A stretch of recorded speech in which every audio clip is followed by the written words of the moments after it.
24 नवंबर के एहतजाज के हवाले से तहरीक इंसाफ की हुकूमती शख्सियात से पसे पर्दा राब्ते जारी हैं। रात गए तहरीक इंसाफ के 3 रुकनी वफद ने स्पीकर कौमी असम्बली सरदार अयाज सादक से उनकी रहायश गाह पर मुलाकात की और 24 नवंबर के एहतजाज और बानी PTI की रिहाई के हवाले से उनसे सालिस का किरदार अदा करने की बाज़ाब्ता तौर पर दरख्वास्त भी कर दी। इस मुलाकात में 2 हुकूमती वज़रा भी मौजूद थे।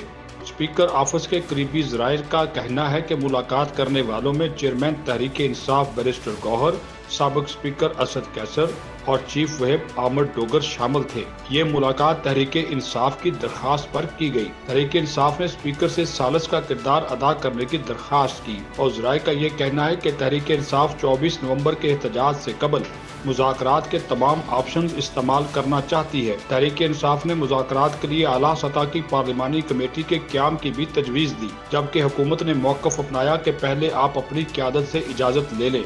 हम पार्लियामेंट के फोरम से बातचीत पर तैयार हैं, लेकिन बानी PTI की रिहाई और दोबारा आम इंतखाबात फौरी तौर पर करवाने के मामले पर कोई बातचीत नहीं होगी। दूसरी तरफ वज़ीर आला खैबर पख्तूनख्वा अली अमीन गंडापुर ने भी एपेक्स कमेटी इजलास के बाद KP हाउस में अहम मुलाकातें की हैं। उन्होंने पार्टी के सीनियर रहनुमाओं को भी एपेक्स कमेटी के फैसलों पर एतमाद में लिया है, जबकि उनके मुख्तलिफ हुकूमती हुक्काम और इस्टेब्लिशमेंट से मुज़ाकरात के बारे में भी बातचीत हुई है। अली अमीन गंडापुर और बैरिस्टर गौहर आज भी मुख्तलिफ सतह पर राब्ते जारी रखेंगे, फिर वो दोबारा बानी PTI से मिलेंगे।